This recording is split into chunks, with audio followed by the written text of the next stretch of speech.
Ladies and gentlemen, brothers and sisters, family, I want you to lean in close today, because what I'm about to share with you is not for everyone. These are not just words, these are secrets, and some secrets. There are moments in life when your soul feels like it's been torn open, when you've cried behind closed doors, smiled in public while bleeding in private, and nobody truly knows the weight you carry. You wake up with it, you go to bed with it, and in between you pretend everything is fine because this world has not earned the right to see you vulnerable. Not everyone is worthy of your pain. You see, there is a sacredness to your suffering, a depth to your journey. But we make the mistake of thinking that if we share our broken places with people, they'll handle them with care. We assume that because we're honest, others will be compassionate, but honesty without discernment is dangerous. Because some people are not looking to help you heal, they're looking for ammunition to use against you. Be careful who you cry in front of. Be careful who you open up to in your weak moments. You might think you're finding a friend, but what you've found is a reporter.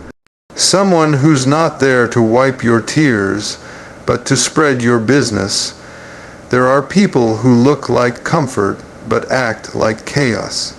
People who will sit silently while you pour out your soul, only to walk away and turn your pain into gossip. That's why wisdom says, protect your pain, not because you're ashamed, not because you're fake, but because your healing is holy.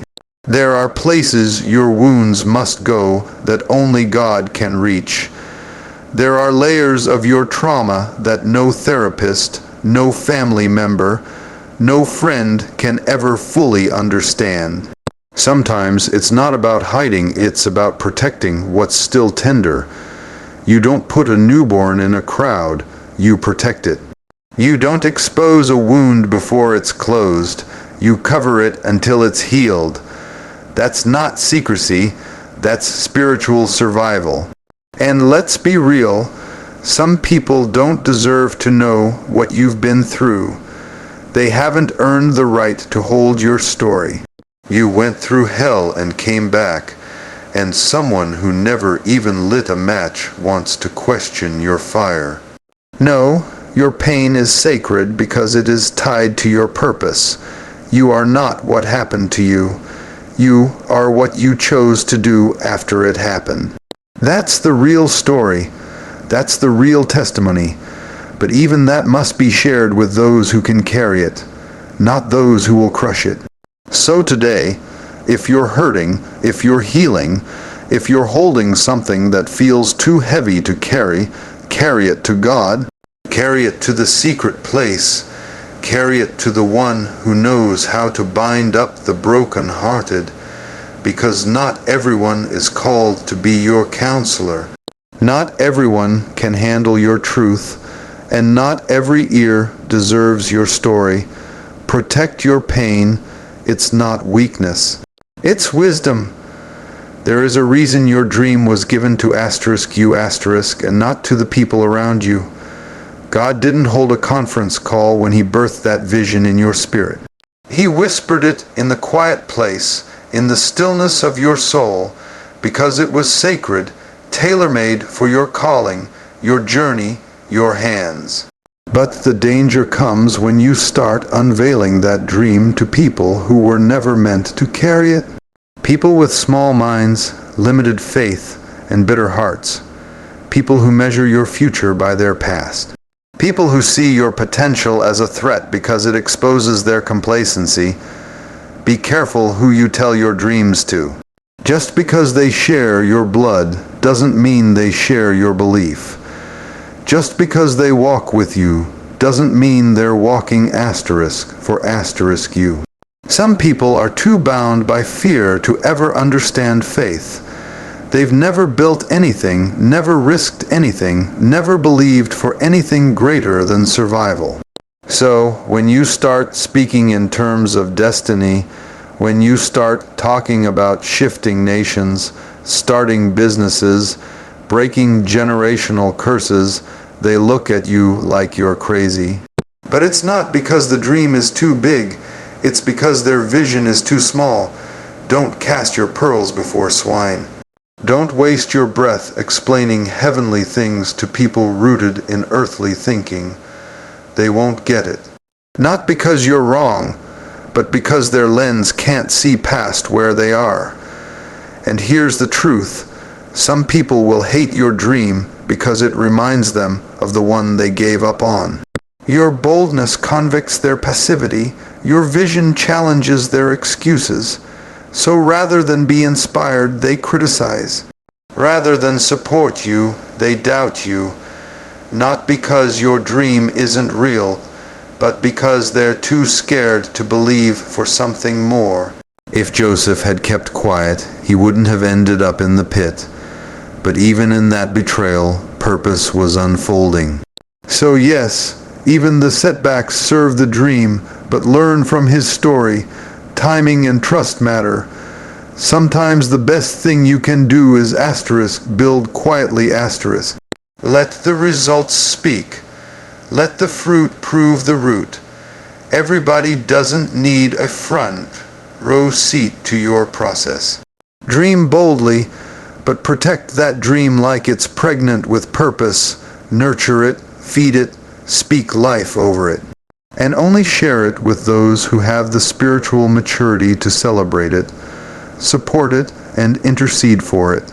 Because if you hand your dream to someone who lacks faith, they won't carry it, they'll crush it. You don't need confirmation from the crowd.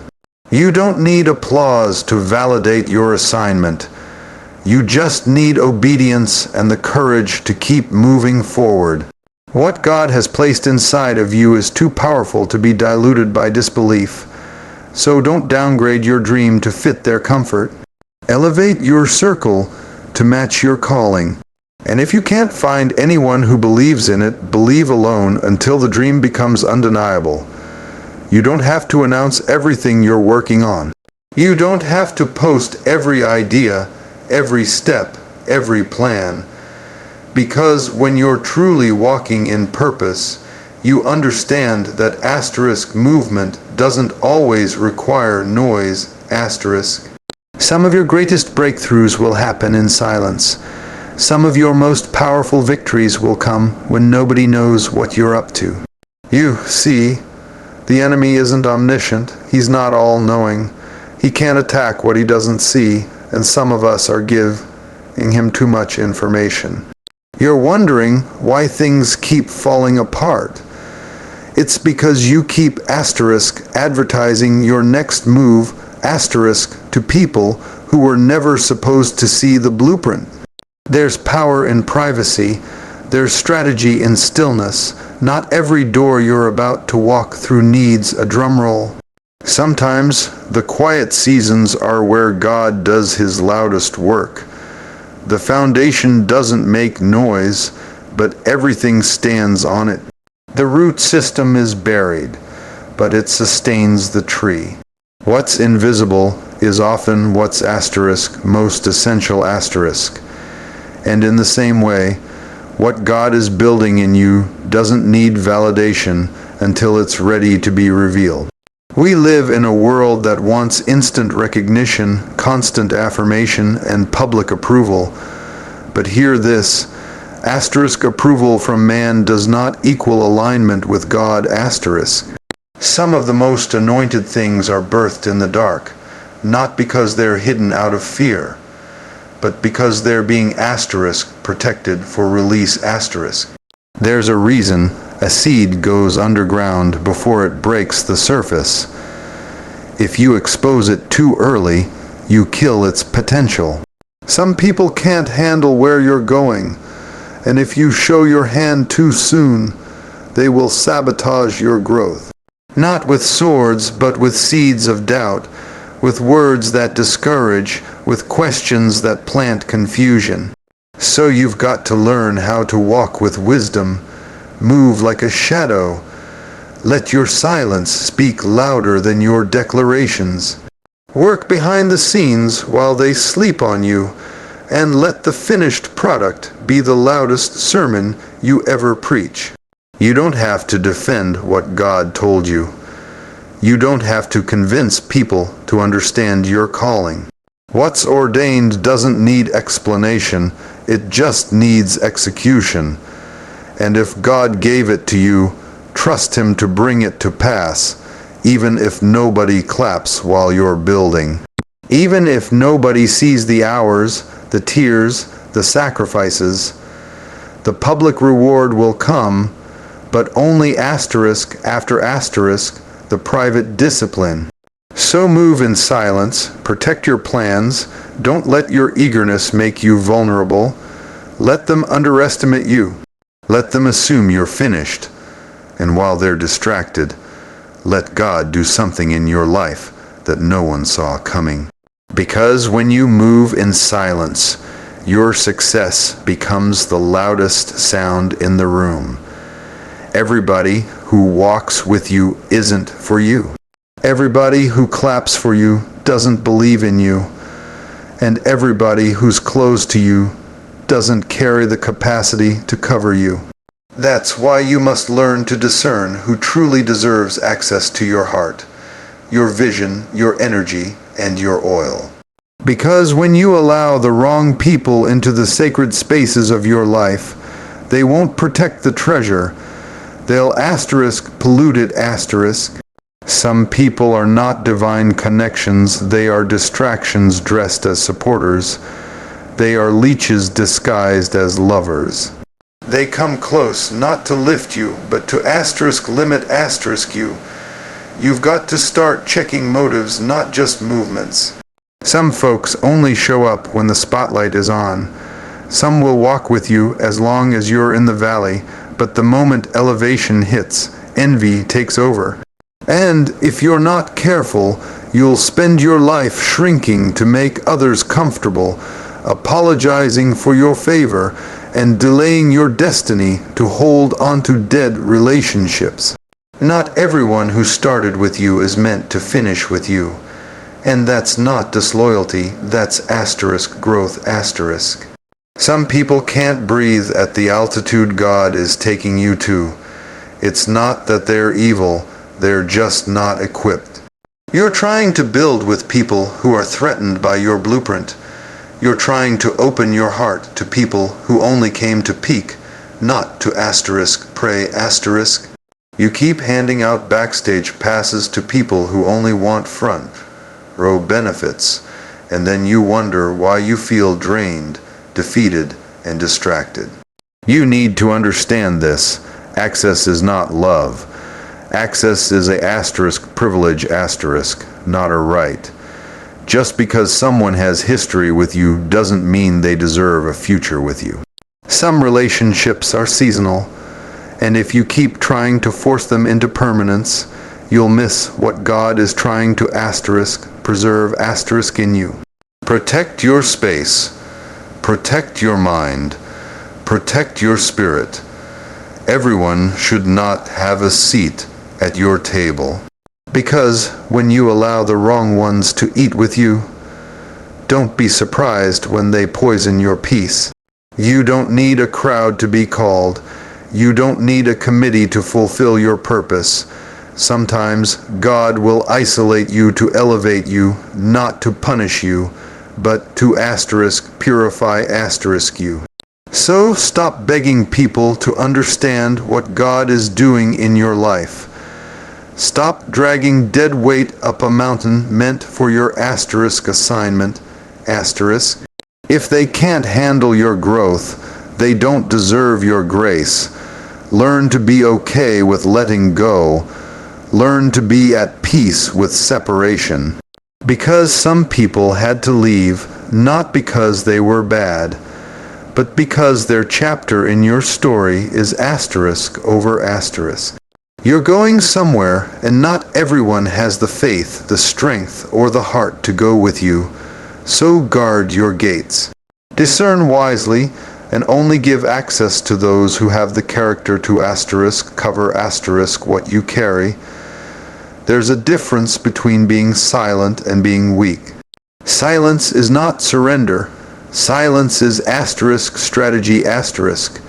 When you're truly walking in divine purpose, you don't have time to argue with small minds. You don't have the energy to explain yourself to people who are committed to misunderstanding you. Sometimes the most powerful thing you can do is say nothing. Let them talk. Let them speculate. Let them doubt. Because while they're busy whispering, God is busy working. While they're watching, God is building . And when the time is right, the fruit will speak louder than your voice ever could. You don't have to answer every accusation. You don't have to clap back at every criticism. You don't have to broadcast what God is doing behind the curtain. Some things are too holy to be discussed in public. Some things are too precious to be thrown into the hands of people who won't appreciate them. You don't bring fine china to a picnic, and you don't reveal sacred strategy to people who live off of surface thinking. Keep it quiet, not because you're scared, but because you're secure . Too many people are wasting time defending their destiny instead of developing it. You want to prove to the doubters that you're real. You want to prove to the critics that you've changed. But here's the truth. Those who believe in you don't need proof, and those who don't will never accept it. So why waste energy trying to convince people who never mattered in the first place? Let them think what they want. You've got work to do. You've got ground to cover. You've got a purpose to pursue. Even Jesus knew when to be silent. Even he knew there was a time to speak and a time to let the silence carry the weight. Not because he didn't have power, but because he knew his power. When you understand who you are and whose you are, you no longer feel the need to prove it to people. Your confidence isn't loud, but it's unshakable . Silence doesn't mean absence. Silence means preparation. It means something is brewing. It means something is maturing. When a seed is planted, it doesn't make a sound, but deep beneath the soil, things are shifting. Roots are forming. Life is taking shape. And when it breaks the surface, it doesn't need to introduce itself. Its presence announces its purpose. So stop worrying about who's clapping for you. Stop needing everyone to know what you're doing. Trust the process. Trust the quiet. Trust the God who sees in secret and rewards in the open. Because the loudest victories are often born in the quietest battles. Let your silence be filled with action. Let your stillness be filled with faith. You don't have to make noise to make progress. Just keep moving and let success speak for itself . There are some things in life that are meant to stay between you and God. Not because you're hiding, not because you're afraid, but because what God is doing in your life is too holy to be handled by human hands . Some assignments, some revelations, some breakthroughs are so sacred that speaking them too soon can actually sabotage them.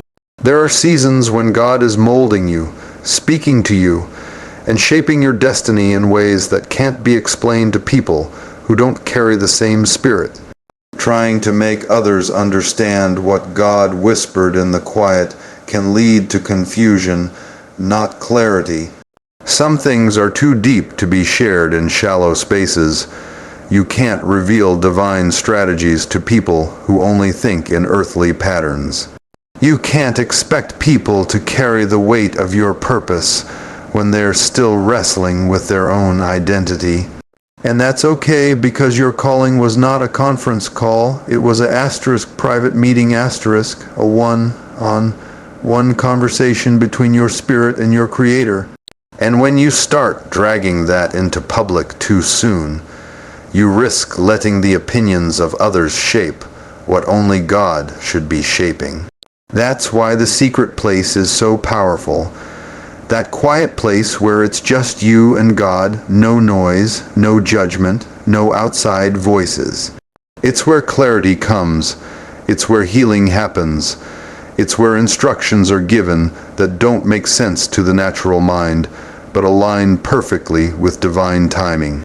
Some of your most important directions won't be shouted from rooftops.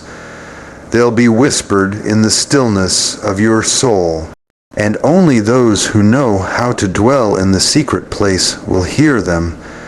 You've got to stop needing validation from people who didn't author your purpose. Stop asking for confirmation from people who didn't create your calling. When God tells you something, that's enough. Obey first, explain later, or don't explain at all. Because if they're not assigned to your journey, they won't understand your route. And if they're not spiritually mature, they'll talk you out of what God already spoken to you. There's a reason Jesus often withdrew from the crowd. There's a reason he went up to the mountain alone, because some power is only cultivated in privacy. If the Son of God needed solitude, what makes you think you can carry your cross in a crowd? You're not being secretive. You're being strategic. You're not being distant. You're being disciplined. Learn to cherish the things God tells you in private. Protect them, nurture them, guard them like a seed until it's ready to grow. Because when the time is right, what was once hidden will be revealed, not by your voice, but by the fruit it produces. And then, the same people who questioned your silence will witness your overflow. Until then, keep it between you and God where it's safe, where it's sacred, and where it's strong.